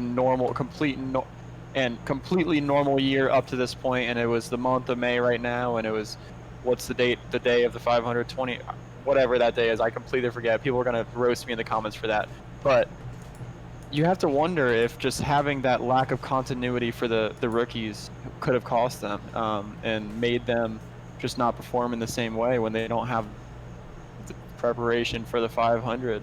Well, that was the interesting thing that I had seen when people were talking about how fast some of the rookies like VK were, is the fact that they actually had, I guess, more races, maybe a couple of more races than they would have had under their belt by the time they got to the 500 this year. But like you said, I think you did see that in the race, is the inexperience kind of taking some of these guys out of it. And it was, if you look at the top outside of Pato, which again, why I think he really needs to be recognized for the race that he had, it's mostly the experienced guys who were running up front and in that top 10. So we had another super chat. These seem to be rolling in a little bit. Let's see, hang on. Looking at the starting grid and the results, the only person Alonso gained a place on was Pagino. His other places were from people crashing out. Yeah, and Pagino was technically a crash out too. He just didn't hit the wall. Yeah, that was an interesting one too. We haven't talked at all about the defending winner, but Simon Pagino really was kind of anonymous today, wasn't he, Braden? Yeah, he was. Didn't see too much of him. Overall, pretty quiet day. He was up front, but on strategy, and nothing really came to fruition. And then after halfway, he wasn't really anywhere. So pretty disappointing on that. All right, so we are going to wrap this up next 5 or 10 minutes. If you got any more super chats, feel free to send them in. I'll just kind of begin to give some final thoughts. This was definitely a weird year, and I'll be 100% honest. While I won't say it was 100% a safe year, because again, there's a driver in the hospital. Obviously, it's not life-threatening injuries, but it wasn't 100% safe. But for the most part, everybody got out of today safe, so that's a positive. The race itself, I thought, was very exciting at parts. It had a lot of intrigue. had a very deserving winner. There are a lot of there's a lot of super chats coming in right at the end. We'll get to those in just a second. Obviously, the circumstances, I think most of us wish they were different. It definitely is interesting and quite a contrast when you see thousands of people gathered very tightly together outside of the racetrack rather than inside of the racetrack, where potentially they would have been a little bit more socially distant and a little bit more safe. It's a weird contrast to see, no doubt about it. But this is the world we live in, unfortunately, where it seems like virtually nothing makes sense. It was nice, again, one thing that I said, and I had been saying pretty much the whole year as soon as the pandemic happened, was I won't believe the Indy 500 is happening until lap 101 and the race is technically official. And we got to that point, we got past that point, we got a full race in. And, considering how much crap has happened this year and how many things have just gotten outright canceled, I mean, imagine if I was a Long Beach Grand Prix channel. I would have nothing to talk about this year. So, it is what it is. I'm glad it's over with. I'm glad we can put it behind us. There were some interesting things to talk about, some interesting winners. For the most part, we will remember this Indy 500 for reasons that aren't related to the fact that there are no fans there. And that's one that I guess I can say is the biggest positive I can take away from this. Before we get to some of these super chats that are rolling in, Braden, is there anything you can kind of say about this whole situation, the Indy 500, how everything has been handled? I guess the one thing I will say just before I pitch it to you is that I think Indianapolis Motor Speedway was dealt an absolute, pardon my French, shit sandwich, and they did as much as they possibly could have to mitigate the disaster. They weren't perfect. I've criticized them for several things. But, again, given the circumstances, given what they were dealt, I give them probably a B+. I think they did a really good job, and I hope that the fans respond in kind to that effort next year when hopefully we're all allowed to come back. Okay, Braden, anything else you can talk about this particular month of August before we get to these super chats and sign off? Yeah, I mean, I think on a very positive note, it was a fantastic race. You and I both, I think we're in agreement that was an extremely exciting 500, especially when it was looking like it was going to be very tough to pass. There was a ton of action. This year has just been crazy, and at first, they were Roger Penske and everyone was saying we're not going to run the 500 without fans, but they were forced. They couldn't just with the laws and all of that. So I'm very happy that we had a 500 this year. Now we have another one in 9 months, so that's another positive to look at. I think it was good. I think it's good to have racing back. There's a number of sports that aren't going on. There's college football that's still being canceled, and we have to look at the positives. We are very fortunate that racing is able to go on in these times. And I think it was a great race, and I think it's going to be very exciting when we get back to hopefully normal situations in 2021 and schedules that are all back to normal. So I think I'm really happy with how everything turned out. All right, we'll try to get through some of these super chats and let everybody go. Let me see if I can find them. There we go. Okay. Starting out with Arian Gomez. Yes, that was the next super chat. Starting out with Arian Gomez says, don't know if you talked a little bit of the NASCAR race today, but how about that Jimmy Johnson fella? He's only 4 points off the cut line, and he missed a race. Yes, I personally would like to see Jimmy Johnson make the playoffs, and if he can't, there's plenty of IndyCar races to come do, Jimmy. Come on. Alan Smith with a New Zealand dollar 20. My good friend Alan, we are missing you, buddy. He's one of the guys we hang out with on Legends Day before the Indianapolis 500. He comes all the way from New Zealand to watch the Indy 500. It sucks. The first year McLaren is officially back, the great New Zealander team, that he cannot see them. And obviously Scott Dixon had a great shot this year. It would have been very exciting. When is Braden's next race? And how many races are left in the Indy Pro Series. Good luck in the championship, says Alan. Yeah, so my next race is this coming weekend at Gateway in St. Louis. So it's another oval race. We're going to be racing with IndyCar for the first time in a very, well, have I even raced with IndyCar this year? Yeah, Road America. Yeah, Road America. Well, technically, yeah. Because it was before, but okay. Yeah, so this is going to be the first race with IndyCar. And there's another super chat from Will Holtz Racing. Brady, yeah, I was about to get to that. Yeah, Brady, what are your opinions on the Indy Pro field this year? It looks like one of the toughest in recent years. It is extremely competitive. Because Indy Lights got canceled, there was a couple guys that were looking at doing lights that came down, and we have one of the biggest fields. Very tough. It's been pretty tough. I've had really good results, and we've had an extremely good pace. It's just been quite unlucky with, a couple things that cost us pretty big time, honestly. I would say 3 races that I should have podiumed, two of which I got taken out in, and the other one where we was just a little bit vulnerable in qualifying. But ultimately, I think it's a very competitive year.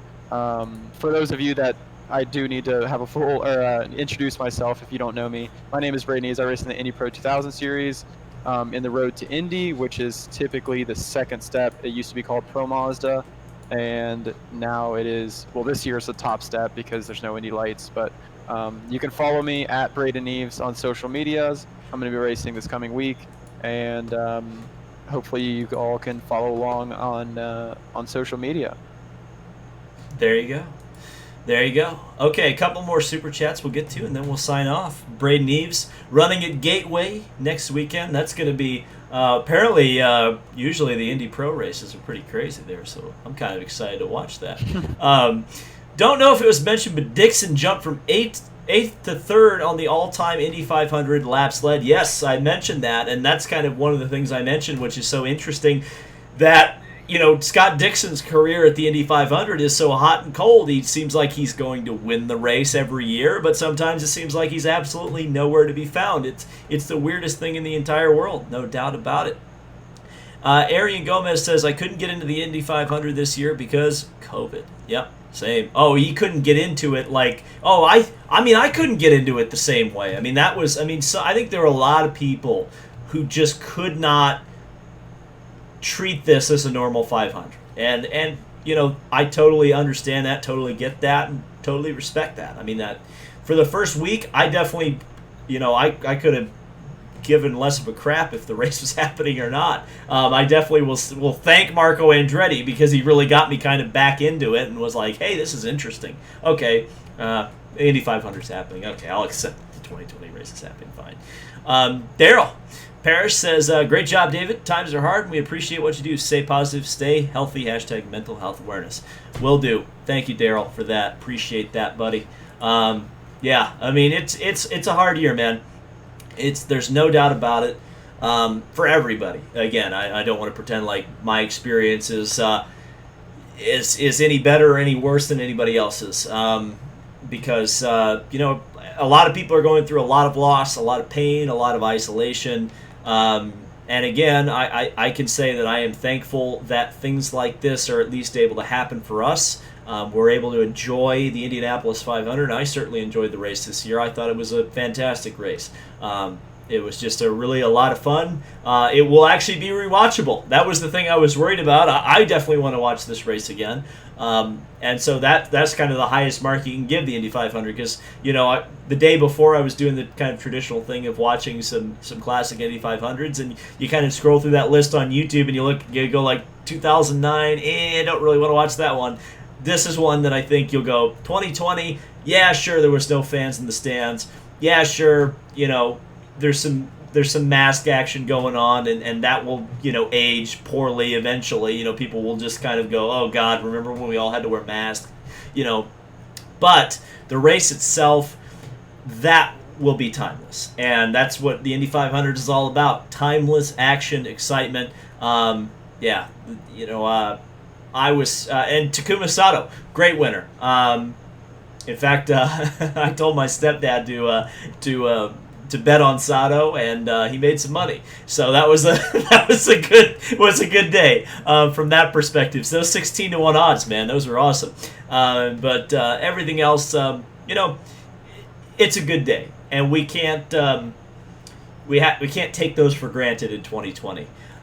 Braden Eves, you've already kind of previewed that, but I know you're looking forward to Gateway. We're still, I hate to kind of do a downer, but we're still kind of unsure where the rest of the season is headed for Indy Pro 2000. But it seems like you've got a good chance in the championship still to get that scholarship money and have a great shot of continuing your career all the way looking to IndyCar.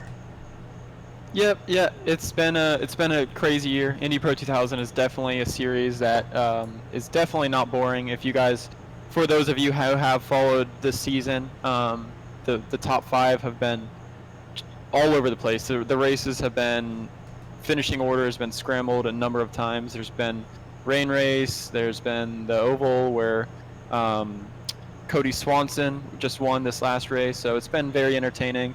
I'm still, the points.